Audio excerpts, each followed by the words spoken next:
Dia mimpi tentang Syekh Mukbil. Ada yang mencela dakwah beliau dan seterusnya. Nabi membelanya. Dengan pesan Nabi dalam mimpi dia ucapkan dengan bahasa yang fasih. Lihat Nabi berjalan. Setelah itu meninggalkan jejak-jejak. Kemudian Syekh Mukbil datang, ini dalam mimpi orang ini. Lalu juga berjalan di jalan yang sama, menapaki jejak Nabi persis, tidak berubah, tidak keluar dari jejak beliau. Atau pengajian isinya apa? Dongeng, cerita, nggak punya dalil. Atau apa? Bikin orang nangis. Karena nggak punya dalil. Bermimpi Rasulullah, bermimpi para ulama, apa yang mereka katakan? Mereka mengatakan bahwa mimpi kok dijadikan dalil. Ini yang disebut dengan khurafat. Jangan-jangan dagangan bid'ah mereka ndak laku, akhirnya mereka ganti ke jualan dongeng khurafat.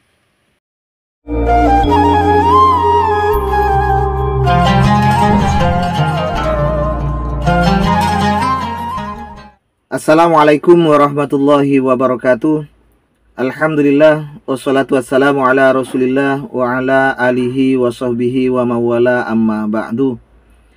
Sahabat-sahabat Aswaja, seluruh Nahdien, para subscriber dan penonton semuanya dimanapun berada, semoga Allah subhanahu wa ta'ala senantiasa memberikan rahmatnya, taufiknya, hidayahnya, maufirahnya, memberikan kelancaran rezeki dan kesehatan kepada kita semua. Amin, Allahumma amin.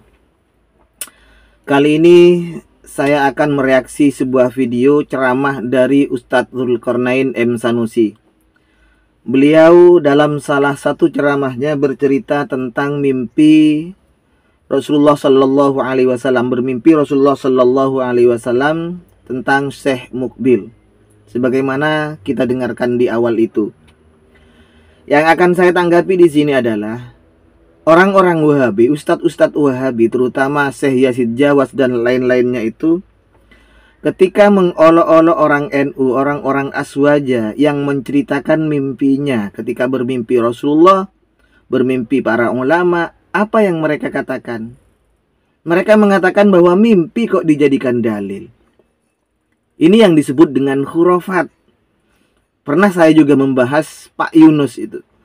Pak Yunus itu membahas ketika Ustadz Adi Hidayat yang bermimpi Gus Dur. Gus Dur itu, Adi Hidayat ini bermimpi Gus Dur ketika mau mengajar kitab karangan Kiai Hasyim Asy'ari. Dan mimpi bertemu dengan Gus Dur ini oleh Ustadz Adi Hidayat dijadikan sebagai isyarat bahwa beliau, Kiai Haji Hasyim Asy'ari dan Gus Dur, telah meridhoi beliau untuk mengajarkan kitab karangan Kiai Haji Hasyim Asy'ari. Dan ini ditentang, dianggap khurafat, dianggap sebagai dongeng belaka oleh orang-orang Wahabi, dianggap TBC oleh ustadz-ustadz Wahabi ini. Mimpi kok dijadikan dalil. Tetapi kalau mereka sendiri mimpinya dijadikan dalil, itu bukan khurafat, TBC itu. Dan juga pernah suatu waktu Habibuna Habib Lutfi bin Yahya, beliau menceritakan bahwa pernah bermimpi Rasulullah Sallallahu Alaihi Wasallam. Dan Rasulullah Sallallahu Alaihi Wasallam ini berpesan kepada Habib Lutfi agar selalu menjaga NU. Karena beliau punya niatan untuk tidak mengurus NU, untuk berhenti mengurus NU, akan mengajar santri-santrinya kembali. Kemudian pada malamnya beliau bermimpi Rasulullah Sallallahu Alaihi Wasallam. Rasulullah berpesan agar beliau tidak keluar dari NU dan terus menjaga NU. Dan ini dianggap khurafat, dianggap menyalahi syariat oleh orang-orang Wahabi. Contohnya ini. Ini yang punya akun namanya Sahabat Madinah. Subscribe-nya sudah banyak, 15.000 lebih ini. Ini judulnya, Sahabat Madinah. Habib Lutfi diutus Nabi untuk mengurus NU. Nilai sendiri sesuai syariat. Ini kalau mereka. Jadi Habib Lutfi ketika menceritakan bahwa beliau itu bermimpi Rasulullah Sallallahu Alaihi Wasallam dan Rasulullah itu nitip NU agar beliau itu tidak berhenti dari NU, tidak langsung mengurus santri saja, tapi mengurus NU. Apa yang mereka katakan? Ini dianggap khurafat, dianggap menyalahi syariat oleh mereka itu. Tetapi Kalau ustadz-ustadz mereka yang bermimpi, mereka diam. Ini dianggap khurafat yang syar'i apa ya? TBC yang syar'i apa ini?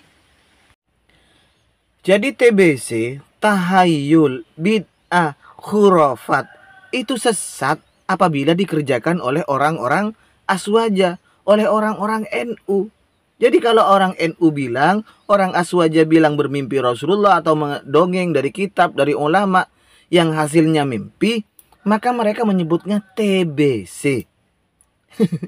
Tetapi kalau mereka sendiri, kok tidak berlaku yang namanya TBC ini kepada ustadz-ustadz mereka, kepada syekh-syekh mereka itu. Padahal sudah sering saya menyampaikan, banyak syekh-syekh mereka di Arab Saudi itu yang bermimpi, misalnya bermimpi Syekh Utsaimin, bermimpi Ibnu Baz katanya, Syekh Al-Khumais itu kan, bermimpi bahwa Syekh Utsaimin ini ada di surga. Ketika ditanya di mana Ibnu Baz, maka beliau Syekh Utsaimin ini menjawab bahwa Syekh Utsaimin ini ada di atas, jauh tingkatannya di atas. Ini bukan khurafat, bukan tahayul. Kalau dijadikan, kalau yang bilang itu adalah ulama-ulama atau ustadz-ustadz mereka sendiri.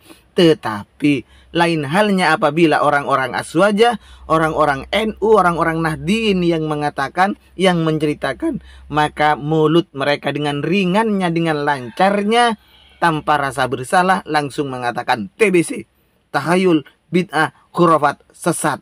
Agama ini bukan agama dongeng, agama ini agama dalil. Ya itu gimana itu Syekh Mukbil itu, Pak Ustadz Dzulkarnain M. Sanusi itu, agama ini agama dalil Pak, kata Syekh Yazid Jawas loh.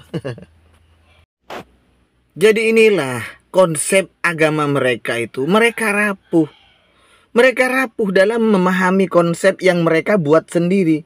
Kadang-kadang mereka itu terjebak dengan pemahaman mereka sendiri. Terjebak, terjaring, terhimpit.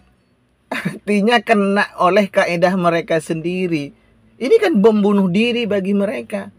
Mereka menyerang orang lain dengan tuduhan tahayul, bid'ah, khurafat, dengan kaidah-kaidah yang mereka buat sendiri, tanpa kaidah dari ulama-ulama salaf. Anti bid'ah, anti khurafat katanya. Tetapi kenyataannya apa?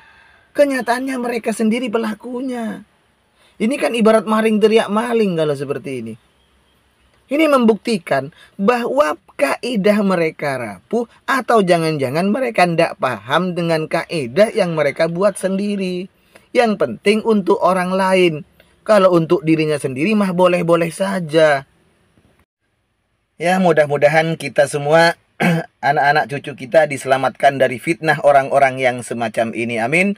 Allahumma amin. Demikian, mohon maaf sebelumnya. Wa khairan minni. Assalamualaikum warahmatullahi wabarakatuh.